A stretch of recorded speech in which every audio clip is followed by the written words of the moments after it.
السلام علیکم و رحمت الله و برکات. پدران، مادران، برادران و خواهران عزیز گرامی قدر، از فرصت استفاده برده میخواهم هر یک و یک شما را به این ماه بزرگ، ماه رحمت، ماه مغفرت تبریک و مبارکباد بگویم.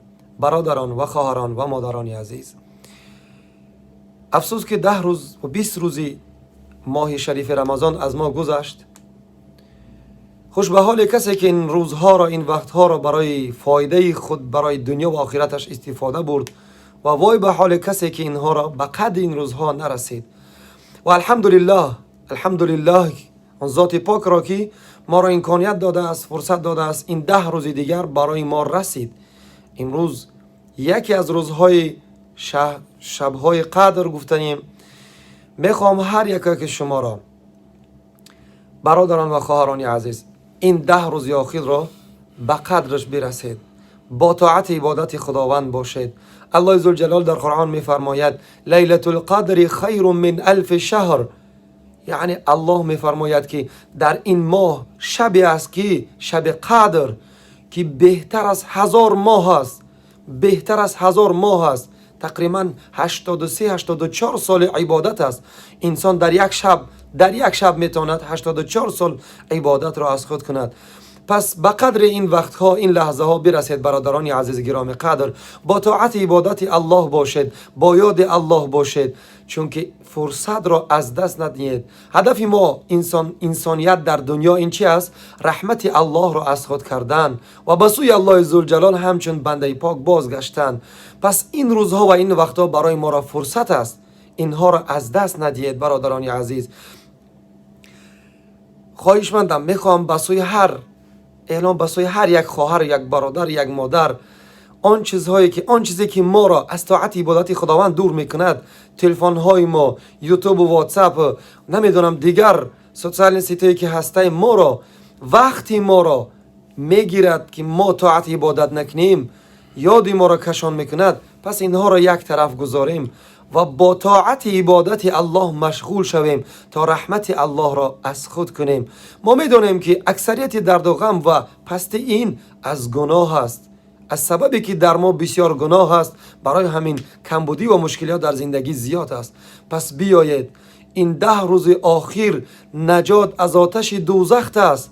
این امید و آرزوی هر یک مسلمان چی است؟ رحمت الله را از خود کردن و نجات از آتش دوزخ یافتن. ما فرصت داریم، الله این فرصت را برای ما داده است. برادر و مادر و خواهر عزیز و گرامی قدر، فرصت را از دست نده و با طاعت عبادت خداوند مشغول شو.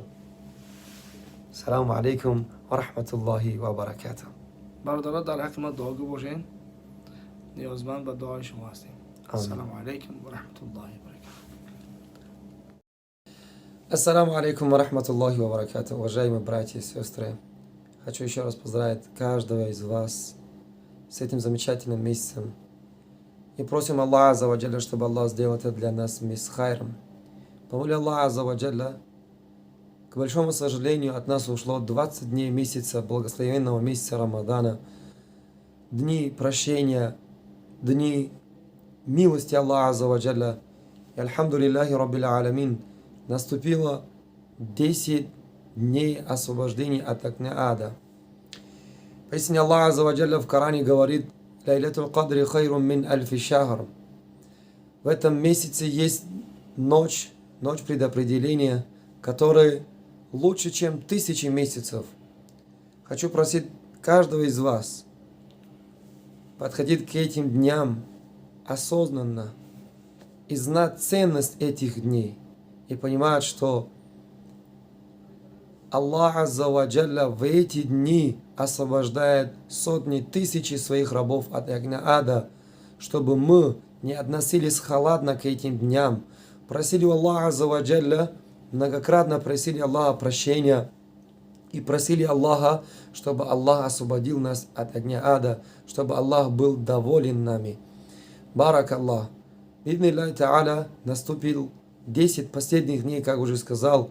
Поэтому пользуйтесь этими днями, этими моментами благословенными. Получить довольство Аллаха Азза ва Джалля, освободить себя от огня ада. Многократно просите у Аллаха прощения.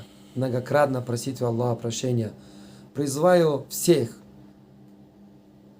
ради Аллаха, избавьтесь от соцсетей, от WhatsApp, от YouTube, от, не знаю, ТикТока. Все, что может все, что может от вас отнять время у вас в эти дни. Эти дни. Удалить их или, не знаю, закрыть их и заниматься поклонением и покорностью Аллаху Азза ва Джалля. И чтобы Аллах Азза ва Джалля освободил нас от огня ада. И чтобы этот месяц для нас не был, как предыдущие месяцы, чтобы этот месяц был для нас освобождением от огня ада, и чтобы Аллах Азза ва Джалля был доволен нами. Барак Аллаху фик. Пусть Аллах Азза ва Джалля примет от нас и от вас. Саламу алейкум ва рахматуллахи ва баракатух.